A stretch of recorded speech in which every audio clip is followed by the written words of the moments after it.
சுந்தர் நகர் கிராமத்துல ஒரு நாள் புது டாய்லெட்ஸ கட்டுறாங்க. அத பார்த்து ஊர் ஜனங்க எல்லாருமே ரொம்பவே சந்தோஷப்படுறாங்க.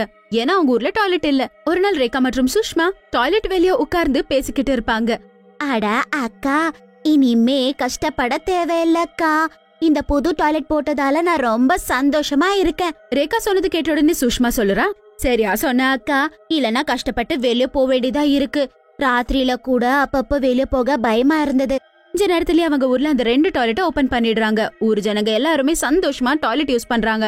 ஆனா ஊர் ஜனங்க அதை கிளீன் பண்றத பத்தி யோசிக்கிறது இல்ல. கொஞ்ச நாள்லயே இந்த கலீஜா வச்சுக்கிறதுனால அவங்க அந்த டாய்லெட்டை மூட வேண்டிய அவசியம் வந்துடுச்சு. அதுக்கப்புறம் ஒரு நாள் காலையில ஊர் ஜனங்க எல்லாருமே வெளிய டாய்லெட்ல நின்னு வெயிட் பண்ண வேண்டியதா வந்துச்சு. அப்ப தினேஷ் அவனோட வயிறை புடிச்சுக்கிட்டு இப்படின்னு சொல்றான், ஐயோ சத்துட்டோண்டா. அட நண்பர்களே, என்ன முதல்ல நீங்க போக விடுறீங்களா ப்ளீஸ்? என் வயிற்றுல ரொம்ப வலி எடுத்துக்கிட்டே இருக்கு. நான் முதல்ல டாய்லெட்டுக்கு போகலன்னா எங்கேயோ எல்லாமே போயிடும். அப்ப தினேஷ் லைன்ல நிக்காம உள்ள போயிடலான்னு ட்ரை பண்றாரு. ஆனா ஊர் ஜனங்க எல்லாருமே அவனை அலோ பண்ண மாட்டாங்க. அதுக்கப்புறம் பீமா சொல்றாரு, நீ எங்க போய்கிட்டே இருக்க? உனக்கு தெரியாதா லைன் இருக்குன்னு? போ, லைன்ல நில்லு. பீமா சொன்னது கேட்ட உடனே தினேஷ் பயந்து போய் வயித்தை புடிச்சுக்கிட்டு அப்படியே அங்கே நிக்க ஆரம்பிக்கிறான். ஆனா கொஞ்ச நேரத்துல நார ஆரம்பிக்குது. அப்ப ஜனங்க எல்லாருமே தினேஷ பாக்குறாங்க. அதுக்கப்புறம் இப்படின்னு சொல்றாங்க, என்ன எதுக்கு அப்படி நீங்க பாத்துக்கிட்டே இருக்கீங்க? நான் உங்ககிட்ட முதலையே சொன்னேன்ல, என்ன தடுக்காதீங்கன்னு. இப்போ ஆயிடுச்சு இல்ல, எனக்கு எங்கேயே போயிடுச்சு. ஐயாச்சி, கருமம் கருமம்.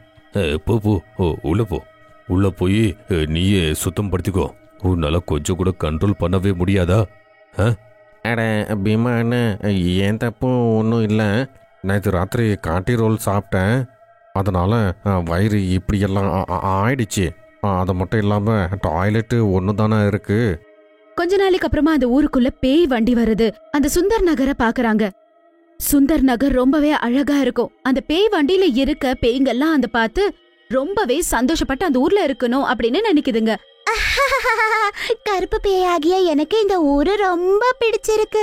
கொஞ்ச நாள் நம்ம இங்கே இருக்கமா பேய்ங்களா சொல்லுங்க.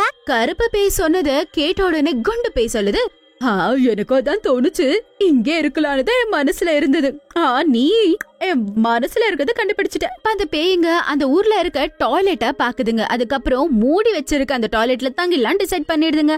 அதுக்கப்புறம் அதுங்க அங்கவே தங்க ஆரம்பிச்சிடுதுங்க. மறுநாள் காலையில ஆன உடனே மறுபடியும் ஊரு ஜனங்க எல்லாருமே அந்த டாய்லெட் கிட்ட வந்து நிக்கிறாங்க. அப்ப டில்லு என்கிற ஒரு ஆளு கஷ்டப்பட்டுட்டு அங்க நின்னுக்கிட்டு இருப்பாரு. ஆனா கிராமத்து ஜனங்களே, உங்களுக்கு என்ன நடந்துகிட்டே இருக்குன்னு தெரியலையா?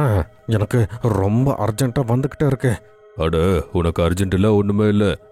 போய் சொல்லி உள்ள போக பாக்குறியா நீயே? அப்படியெல்லாம் ஒண்ணுமே இல்லை. எனக்கு ரொம்ப அர்ஜென்ட்டா வந்துகிட்டே இருக்கு.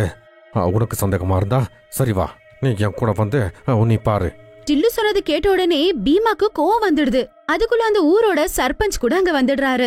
அதுக்கப்புறம் 2 பேரையும் சமாதானமா இருக்க சொல்லி சொல்றாரு. உங்க 2 பேருக்கு கொஞ்சம் கூட வெக்கமே இல்லையா? இவ்வளவு பெருசானாலும் கூட குழந்தைங்க மாதிரி சண்டை போட்டுக்கிட்டே இருக்கீங்க. போங்க, நவருங்க. தலைவர, இதுல இவங்க 2 பேரோட தப்பு ஒண்ணுமே இல்ல. நீங்களே பாருங்க, ஒரே டாய்லெட்ல எத்தனை பேர் போவாங்க? நீங்க தான் ஏதாச்சும் பண்ணி மொத்த டாய்லெட் கூட சரியாக்கி நல்லபடியா கொடுங்க. அதுக்கப்புறம் சர்பஞ்ச் இந்த டாய்லெட்ல கிளீன் பண்ண வைக்கிற அப்படின்னு சொல்லிட்டு போயிடுறாரு. மறுநாள் ராத்திரி முன்னா மற்றும் டோனி என்கிற 2 பேரை அந்த டாய்லெட்டை கிளீன் பண்றதுக்கு அனுப்புறாரு. டே டோனி, நம்ம வாழ்க்கை எப்படி இருக்கு பாரு. உலகம் தூங்கிக்கிட்டே இருக்கு, ஆனா நாம இங்க டாய்லெட்டை கிளீன் பண்ணிக்கிட்டே இருக்கோம். ஆமா, நீங்க சொல்றதெல்லாம் சரிதான். ஆனா இப்போ என்ன பண்ண முடியும்? வேலையை நம்ம பண்ணி முடிச்சே ஆகணும். வா போய் டாய்லெட்டை கிளீன் பண்ணலாம் அப்படின்னு சொல்லி டோனி அந்த டாய்லெட்டோட கதவை திறக்கிறாரு. அப்பா அவன் அப்படியே பயந்து போய் அங்க நிக்கிறான். அவன் முன்னாடி ஒரு பேய் வர நிக்குது. வா டோனி, முன்னா, நாங்க உங்களுக்காக தான் காத்திருந்தோம். வாங்க, ரொம்ப நாளா பசியில இருக்கோம். முன்னா மற்றும் டோனி பயந்து போய் அப்படியே பின்னாடி நடக்க ஆரம்பிக்கிறாங்க. அவங்க 2 பேரையும் பார்த்த உடனே பேய்ங்க சிரிச்சு சொல்லுதுங்க, எப்படி இருந்தாலும் எங்க கிட்ட வரணும் முன்னா. ரொம்ப நாளா இந்த டாய்லெட்லயே உட்கார்ந்து இருக்கோம். இப்ப எங்களுக்கு ரொம்ப பசிக்குதுல்ல. அதுக்கப்புறம் அவங்க 2 பேரையும் அவங்க சாகடிச்சு அங்கேயே சாப்பிட்டுடுறாங்க. அதுக்கப்புறம் அவங்கள அங்கேயே அடைச்சு வச்சிடுறாங்க.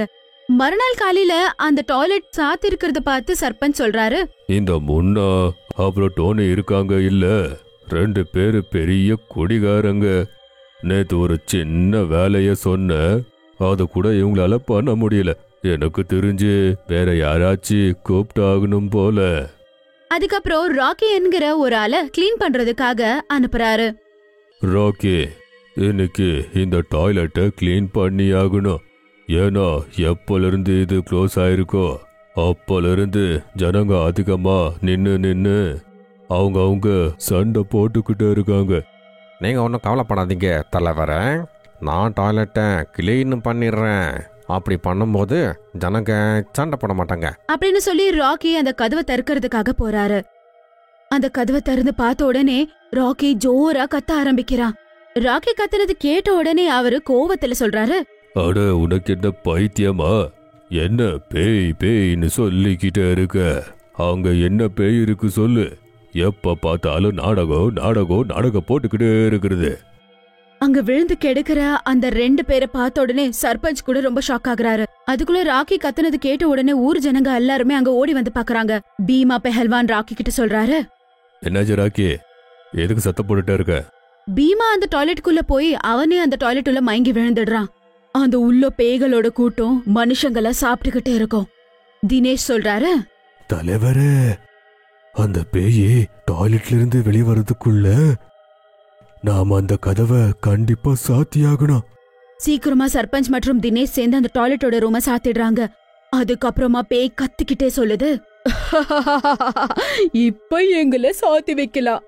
ஆனா நானும் என்னோட கூட்டமோ வெளிய வந்தோன்னா அதுக்கப்புறம் ஊருக்காரங்க எல்லாரையுமே சாப்பிட்டுடுவோம். சர்பஞ்ச் மற்றும் ஊர்க்காரங்க எல்லாருமே அங்க இருந்து போயிடுறாங்க. அப்ப ஊர் ஜனங்களுக்கெல்லாம் சர்பஞ்ச் சொல்றாரு, பாருங்க நண்பர்களே, இன்னைக்கு ராத்திரி இந்த டாய்லெட்ல யாருமே போக கூடாது. இப்போ நான் இங்கிருந்து போய்கிட்டே இருக்க. நாளைக்கு இந்த பிரச்சனைக்கு கண்டிப்பா தீர்வு கொடுக்கறேன், இது சத்தியம். அதுக்கப்புறமா எல்லாருமே அங்கிருந்து கிளம்பி வீட்டுக்கு போயிடுறாங்க. ஊர் ஜனங்க எல்லாம் பயத்துல டாய்லெட் போக மாட்டாங்க. அதுக்கப்புறம் ஒரு ராத்திரி ஒரு குடிகார அந்த பக்கம் நடந்து வரான். அந்த நேரத்துல யாரோ பெண் அவளை கூப்பிடுற மாதிரி கேக்குது. எவ்வளவு அழகான ஒரு சத்தம்! எந்த பொண்ணு அது? என்ன எதுக்கு கூப்பிட்டுக்கிட்டு இருக்கீங்க?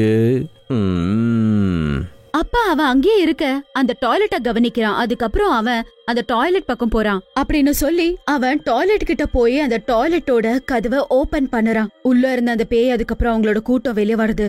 அவங்கள பார்த்த உடனே பன்சி சொல்றான், ஐயோ செத்துட்ட சாமி, நான் என்ன யோசிச்சேனா ஹீரோயின் மாதிரி யாராச்சும் வருவாங்கன்னு நினைச்சேன். ஆனா யார் இது? உள்ள இருந்து பேய் வந்துகிட்டே இருக்கு, அதுவும் டாய்லெட்ல இருந்து. இன்னைக்கு என் கதை முடிஞ்சது அப்படின்னு சொல்லி பன்சி அங்க இருந்து தப்பிக்க ட்ரை பண்றான். ஆனா பேய்ங்க அவனை கூட சாகடிச்சு சாப்பிட்டுடுதுங்க.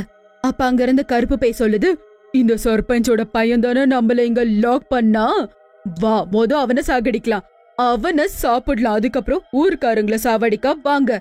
ஆனா சர்பஞ்ச் ஊர்ல இல்லாததால அவங்களுக்கு சர்பஞ்ச் கிடைக்கவே மாட்டாங்க. அதுக்கப்புறம் மறுநாள் காலையில சர்பஞ்ச் ஒரு பாபாவை கூட்டிகிட்டு தான் வராரு. பேய் அந்த ஊர் வழியிலே உட்கார்ந்து சர்பஞ்ச்காக காத்துக்கிட்டு இருக்கும். சர்பஞ்ச் அந்த ஊருக்குள்ள வர்றத பார்த்த உடனே, நீ வந்துட்டியா சர்பஞ்ச், உனக்காக தான் நாங்க காத்துக்கிட்டு இருந்தோம். அப்புறம் இந்த ஜோக்கர் யாரு? இவன் இந்த கூட்டத்துல இருந்து உன்னை காப்பாத்துவானா? கருப்பு பேய் சொன்னது கேட்ட உடனே சர்பஞ்ச் சொல்றாரு, பேயே, நீ எங்களுக்கு தெரியாம இந்த கிராமத்துக்கு வந்திருக்க. நாங்க உங்களை கூப்பிடவே இல்ல, புரிஞ்சதா?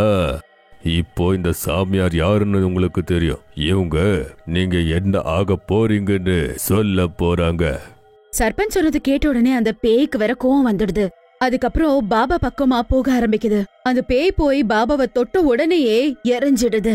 அட பாபா, நாங்க இந்த அழுக்கான டாய்லெட்டை பார்த்துதான் இங்க நின்னோம். இல்லன்னா நாங்க ஏன் இங்க தங்க போறோம்? நாங்க போயிட்டு இருப்போம். இத கிளீனா வச்சுக்க சொல்லு. அதுக்கப்புறம் அவர்கிட்ட இருந்த மந்திரிச்ச பொருளை அவர் வெளியே எடுத்து வேற பேய்ங்க மேல கூட தெளிச்சு விடுறாரு. வேற பேய்ங்க கூட அங்கேயே எரிஞ்சு பஸ்மம் ஆயிடுதுங்க.